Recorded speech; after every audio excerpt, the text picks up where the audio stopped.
সাথী বন্ধুরা, আপনারা জানেন কিছুদিন পূর্বে বিএনপি 237টি আসনে মনোনয়ন ঘোষণা করেছে।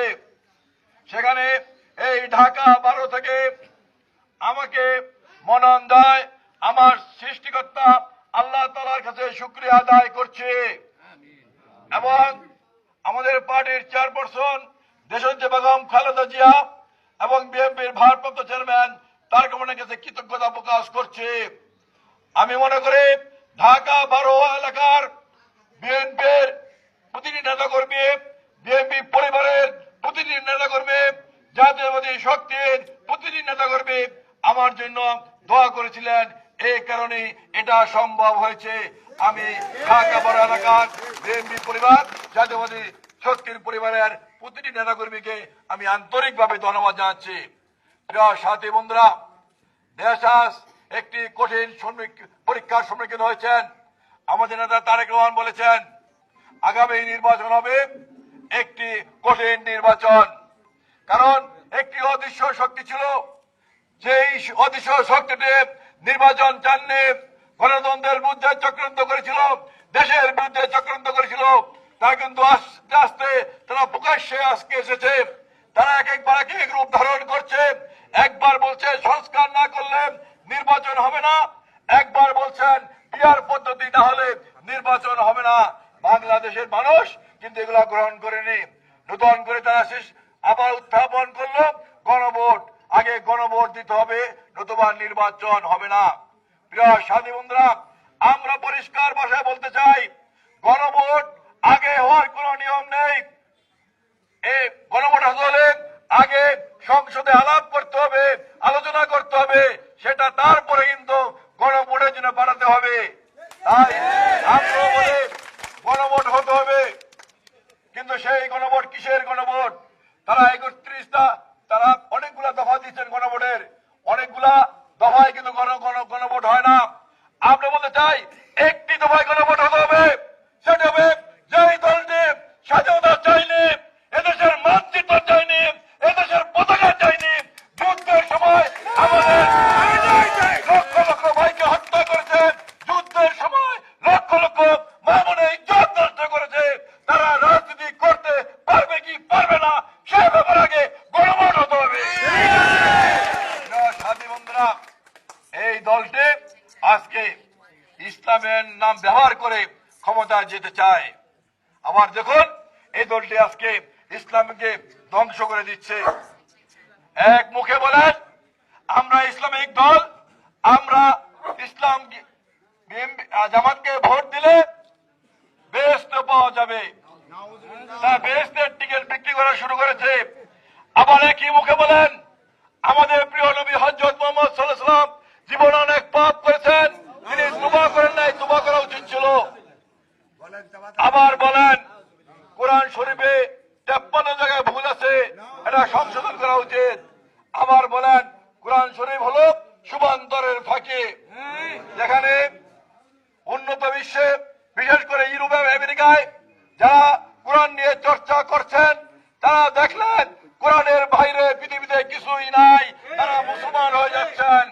আজকে কিন্তু গত 15-20 বছর যাবৎ ইরা আমেরিকা এবং ইউরোপে কিন্তু মুসলমান হওয়ার সংখ্যা বৃদ্ধি পাচ্ছে, কারণ তারা কোরআন চর্চা করে দেখছেন কোরআনের বাইরে কিছু নেই।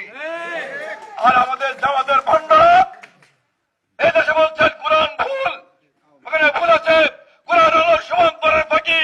এই বাটপাতদেরকে এদেশ থেকে বিতাড়িত করতে হবে।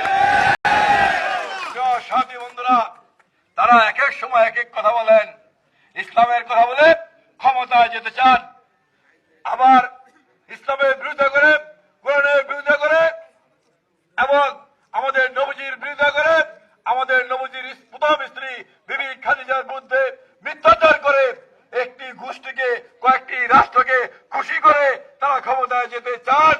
বাংলাদেশের মানুষ এটা হতে দিবে না, হতে দিবে না।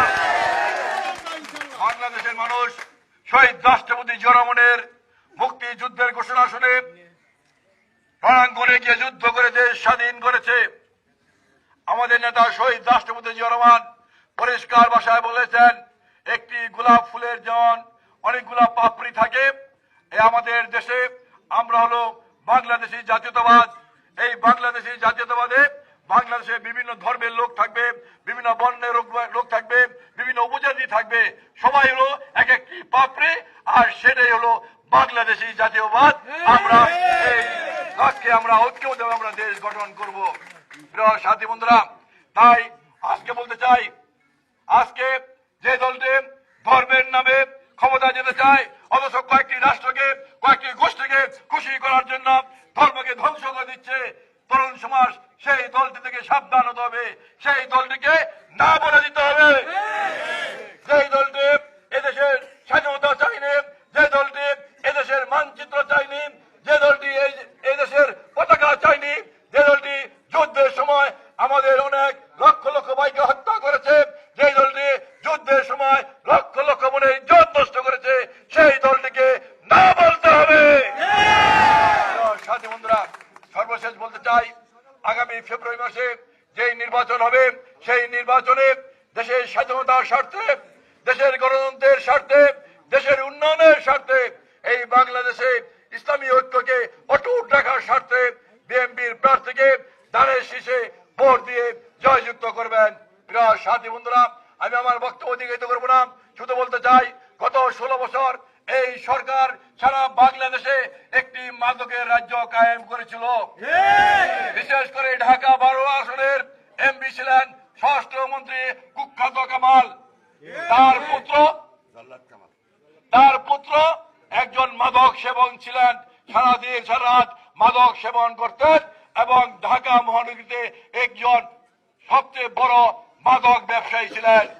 এই মাদক ব্যবসায়ী এই ঢাকা 12 অলিতে গলিতে মাদক ছড়িয়ে দিয়েছেন।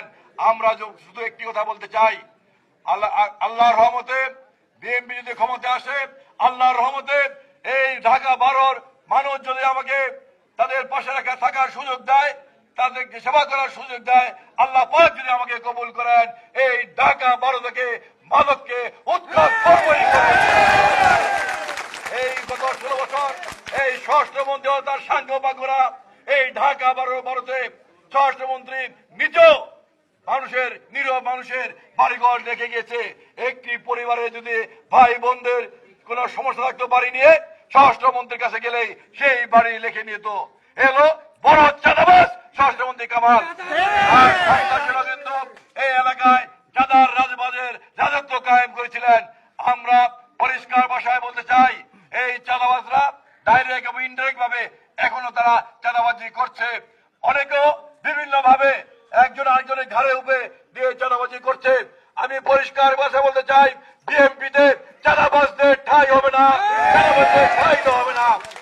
আগামীতে আল্লাহর পাক যদি বিএনপিকে ক্ষমতা আসীন করেন, এই ঢাকা 12 থেকে চাঁদাবাজ মুক্ত করবো ইনশাআল্লাহ।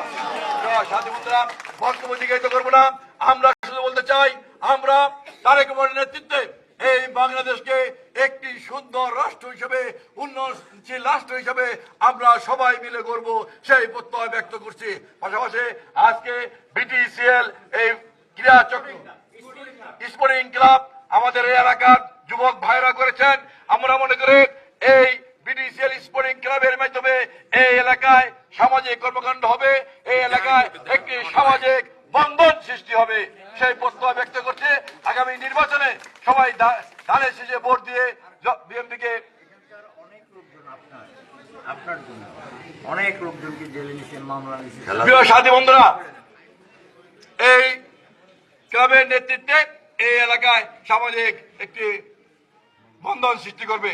আমি এই ফেসিস্টের আমলে এই এলাকায় গেছিলাম। আমি আসার ঘুরে যাওয়ার পরে এই এলাকার আমার অনেক সহযোদ্ধাকে গ্রেপ্তার করেছে, নির্যাতন করেছে। আমার অনেক সহযোদ্ধার বাসায় গিয়ে পুলিশে এবং আওয়ামী লীগের সন্ত্রাসীরা হামলা করেছে, তাদের পরিবারকে নির্যাতিত করেছে। আমরা কিন্তু তাদের একটি কথা বলতে চাই, আপনারা হামলা করেছেন, নির্যাতন করেছেন, আমরা দেশের স্বার্থে, আমরা দেশের উন্নয়নের সাথে, দেশের ঐক্যের সাথে, একটি সামাজিক বন্ধনের সাথে আমরা ভুলে গেছি। আপনারা ভালোই যান, আপনারা সবাইকে দেশ গড়ার কাজে সহযোগিতা করুন, সেই আহ্বান জানিয়ে আগামী দিনে বিএনপিকে ধানের শীষে ভোট দিয়ে জয়যুক্ত করবেন সেই প্রত্যাশা ব্যক্ত করে আমি আমার বক্তব্য শেষ করছি। খোদা হাফেজ। বাংলাদেশ জিন্দাবাদ, বাংলাদেশ জাতীয় জিন্দাবাদ, শহীদ জমরুদ বেগম খালেদা জিন্দাবাদ, আমাদের প্রিয় নেতা তারেক রহমান জিন্দাবাদ।